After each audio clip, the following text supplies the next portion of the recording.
waaw su ma doon wax Bara Ndiaye mooy kan mooy Bara Ndiaye sénégalais la rek di ndaw di yëngu ci politique ba nekk ci maire u dëkkam bokkit ci parti bu ñuy duppee Alliance pour la République te président Macky Sall sos ko ñu ànd ak moom bi mu ko sosee di xeex ba yàlla dogal sénégalais yi dénk ñu réew mi bi ñu ko dénkee moom it mu jëlaat ci aslëf dénk ma ko muy fii ngeen ma fekk di maison de la presse di liggéey boo xam si daf ñuy permettre ñu bokk ci tey lii tabax Sénégal bu bees ak président Macky Sall. waaw parrainage bu ma ko doon misaal xam nga léeg-léeg nit am doomam bu demee ba war a dugg néegub sëy ñu war ko maye dañ naan diw lañ ko bàyyee la wala diw lañ ko ndeyee la loolu ñaare bu nit musaa dégg parrainage rek loolu la wala am sa xew tuddee ko nit tuddee boobu nag ñu koy tuddee mooy diwkat moo ma doy pour jara jàll parrainage it nag dafa am lim boo xam si léegi dañ koy laaj képp koo xam si da nga ni dangaa bëgg a bokk ci ñi xëccoo réew mi lim boo xam si ñoom ñoo war a dara jàll sa candidature ñu tënk ko diggante 0,8% ak 1% de l'ensemble des électeurs inscrits ci liste yi donc loolu lañ ni képp ku bëggatee nekk président de la république war ngaa dajale lu mu gàtt juróom fukki junni ak juróomi doomu aadama yoo xam ne dañuy dara jaal sa candidature bu baree ba bari ñu ni juróom benn fukki junni nit ak juróom mi junni yoo xam si ñoom it dañuy dara jaal sa candidature bu ñu ko dara jaalee ba pare nag loolu mooy may nañ la nga bokk ci ñi nga xam ni ñoom war a mën a nekk candidat boo amee loolu ba pare nag nga dem fay caution fekk say droit yëpp a ngi yow bu ko defee nga dog caa bokk lim foofu lañ toll ndax dañ koo ubbi mu war a def ñeenti weer kenn ku ci nekk ñu dem may la nga dem seeti ñiy wate ñi bindu ci liste yi fu ñu ne ci réew mi ñu ni la war nga cee am lim bu toll noonu lenn rek lañ ci wax ñun la ci war nga ci am bu gàttee ba gàtt ci fukki région yi nga xam ni moo ne ci Sénégal ak ñeent ñu ni war nga cee am ñaari junni bu gàttee ba gàtt ci juróom-ñaari région donc loolu moom mooy parrainage bi mën na jur coow nag mais comme loi yi fi daan jaar rek xam nga loi ab kaa la ñu wote li dépense u maanaam réew mi bis bu ne ni réew mi doxee li ñu fiy dépensé ba at mi jeex xam nga loolu mooy budget national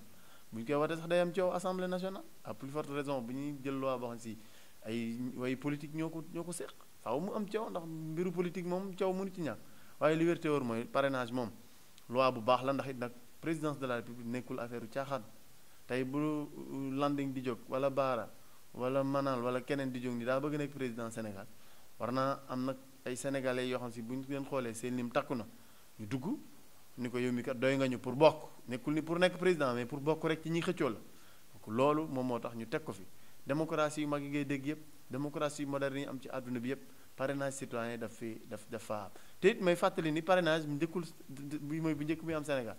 bu njëkk dañ noonu ñi bëgg a nekk candidat indépendant maanaam ñi bokkul ci benn parti ñoom la ñuy laaj kenn ku ci nekk fukki junniy signature xam nga fukki junniy signature nga laaj ko koo xam ne si moom candidat indépendant la parce que rek bokkul ci parti ñu ni loolu kat indi xàjj ak seen la discrimination la léegi nañ fexe ba képp ku fi nekk bëgg a nekk candidat na nga jaar ci yoon boobu ba ci président de la république bi nga xam ne moom moo ngànk réew mi sax te bëggaat beneen mandat ñu ni moom it foofu la war a jaar donc loolu moom mooy mbir mi mais jàpp naa ne lu baax la te it luy moderniser suñu système démocratique. motivation parrainage bi mooy li ma la wax nekkul pour wàññi nekkul pour éliminer nekkul pour dàq kenn yaa xayti nag boo bëggee ni da ngaa bëgg a jiitam réew te waroo mën a am juróom fukki junni nit ak juróom yu parrainé sa candidature saa yu bàyyi boo nga bàyyi loolu ci liy farataal fullaal dooleel institution bi ci la bokk ndax si dolli ñu ci bëri xam nañ ne dinañ am parrainage ndax élection législative bi ñu ci jógee yàggul ñu ci bëri ci ñoom am nañ ëpp fukki junni am nañ lu jógee juróom benn fukki junni électeur ñu am loolu koy wax dëgg fa yàlla yaa xayti waruñu mën a am problème ku leen parrainer maintenant faaw nag ñu am ñoo xam si ñoom leer na leen ni mënuñu koo matal te waajuñu sax pour nekk candidat dañuy négocier ji rek parce que ci mercato politique lañ toll maanaam marché fa lañ toll gars yi dañuy sóob rek ñi ëpp ñi gën a bëri wax du ñi nga xam ni ñoom leer na leen ni am nañ ay parrain ñu leen parrainé ñi nga xam ni yaakaaruñu ko rek ñoo yore wax ji mbir nag bu réyee ci yow da nga yaakaar ni keneen mënu koo am te fekk na yow li rëy ci yow amaana néew na ci keneen déggoo fi barki démboo njaay démb rek am nga ñoo xam si dégg nga leen ñu ni ñoom matal nañ ay parrain pur ak ñeneen ak ñeneen waaw loolu xam nga xalaatu ñenn ñi la manas na ko xalaat ndax politique moom il semble que am na benn waaye bu noonu ci politique tant que nga di ko jaarale ci anam yañ ko sàkkoo violer loi toutes les opinions xalaat yëpp nangu nañ ko même yi gën a dof foofu rek laa ko dugal man xalaatuma loolu te damay politique am baax ci réew mi Khalifa Sall di sama naataango maire te lii ko dal tey mosuma ko yéene te du ma ko yéene mukk te du ma ko yéene keneen ku dul moom ñem ñi nga xam ni faruma ak ñoom waaye nag ci réew dañoo nekk ci réew moo xam ne bu yoon defee loo xam ne si arrangé na opposition bi ñu ne way notre justice est digne nous rendons justice nangam nangam nangam bu dee dañoo jël décision bu leen favorable nag ñu ni juge yi dañ leen corrompre justice bi doxul dañ koo tënk justice bi dañ ko c'est une justice au garde à vous yooyu nag jot na quand même sénégalais yi xam lu ñu bëgg xam nañ ko sax mais politiciens yi lay waxal ndax politicien moom ñu ci bëri ci ñoom li olof naan coow leen dëgg réer xam nañ ni bu coow bëree rek parfois dëgg sànku loolu dong lañ ciy dugal mais li ñuy wax teguñu ko ci xam-xam teguñu ko ci ngëm-ngëm teguñu ko ci dëgg lii dëgg mooy réew mi képp ku ñu fi dénk alal muy man muy keneen nga sa tudd Khalifa Sall nga tudd Macky Sall nga tudd Bara Ndiaye nga tudd Landing nga tudd koo mën a doon da ngay rendre compte kon nag bu kenn ci ñun am problème man maire la mais li ma dégg ñu ni moom la ñuy toppee Khalifa Sall du man maa naan am na wala amul waaye loolu man sama maire bee amu fa ñemewu ma ko weer wu ne nga jënne 30 millions ni 15 yi dugub laa ko jëndee 15 yi ceeb indi say facture def yëpp te kenn mësul gis ceeb kenn mësul jot ceeb loolu quand même fu ñu koy mën a dugal man sama maire yi amul caisse d'avance déjà sama maire yi dërëm boo fa génnee da nga koy justifier loolu moo am amul benn système comptable buy permettre à un élu wala sax à un directeur général wala à un ministre buy exécuter dépenses sans justification amul ñu naan ay fonds politiques la mais fonds politiques sax dañ koy justifier attention hein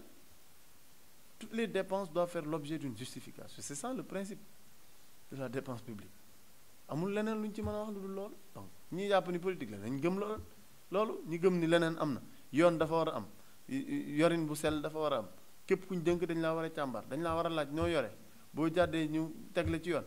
nga jàpp loolu dañ leen reconnaître sa droit ra mooy li ma la wax léegi rek ni la am na benn xeltukat bu ni en démocratie toutes les opinions sont recevables pourvu qu'elles soient conformes à la loi même les plus idiotes loolu dana su ci dara ku yor nañ la dénkee nga yor ko yorin bu sell yorin wax si bu ñu la càmbaree kenn du fa am yorin pour gestion bu parfaite totalement parfaite amul fenn yorin man na am ay rëq-rëq waaye nag na fexe ba bu ñuy xoolee rëq-rëq yaat bu mu nekk rëq-rëq yoo xam si dafay feeñal yow sa délinquance wala sa ndëngate wala sa jubati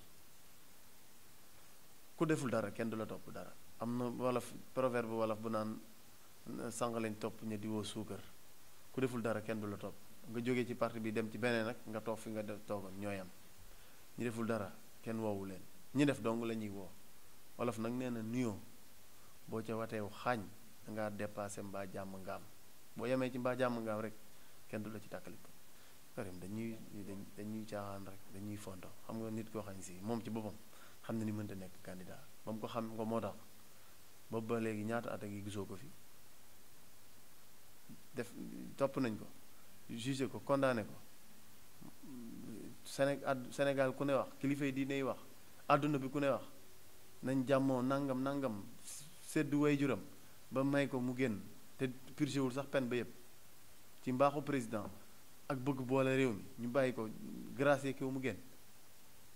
boobaa léegi est-ce que moom rek lañ fi tëj PDS ñaata nit lañ fi jàpp ñenn ñi liñ def garaaw na ñenn ñi li mu def garaaw bi ñu leen génnee kaso fii lañ toog lu tax moom mu jël kaso mu génn kaso salaamaaleykum jaarul sax fële jaar fa 5 minutes jël ay bagages am jël passeport am jël jet privé dem wàcc Doha Qatar boobu ba léegi Karim Wade dañuy coole fi ne rek ay communiqué am rek lañu est-ce que sax moo koy bind dana ñu dégg bàyyam wax tëmbal benn affaire ku ñuy nax nit du nax boppam te nan lañ lay jugé condamné la ñaata at ñu yërëm la génne la nga dem nga inscrire ñépp xam ni yow mii sa inscription bi mënta jàll ñu ràjjee la nga attaqué ko nga dem ci justice cour suprême ñu xool ni décision administrative boobu rajale ci liste yi elle est conforme à la loi ñu débouté la ngay tey taxaw tey naan ay dañuy wut ay parrainage PDS ñëpp xam ni Karim mënta nekk candidat ba bërki démb gis nga coow li lettre bu gars yi taxaw wax bañ Abdoulaye Deg Madické Niang am ci problème ñoom ci seen bopp xam nañ lu xew xam nañ lu mën a nekk lu mënta ne mais kenn ci ñoom ñi ngi naxante ci seen biir ñi ci am fulla nee nañ Abdoulaye Wade jot nañu ut un plan B xool lu ñu mën a def c'est quoi le problème seen bopp la ñuy nax ñi am courage xam lu yenu maanaa xam lan mooy politique ñëpp wax nañu Abdoulaye Wade Madické Niang ci boppam malgré cette réconciliation de façade ak Abdoulaye Wade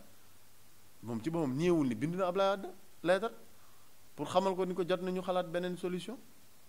gën avant ñee di bind député yi ak ñenn ñi responsable PDS yi avant muy am sa coup de boutoir de Abdoulaye Wade ñoom Omar Sarr ku ney wax donc ñoom xam nañ li jaadu lu mën a nekk ak li xew waaw puisque ñoom dañoo bëgg a nax seen bopp naxante ak sénégalais mais nañ dem rek et je pense que c'est une perte de temps Karim Wade comme Khalifa Sall saa yi nit ku caabi féete ginnaaw wala koo xam si moom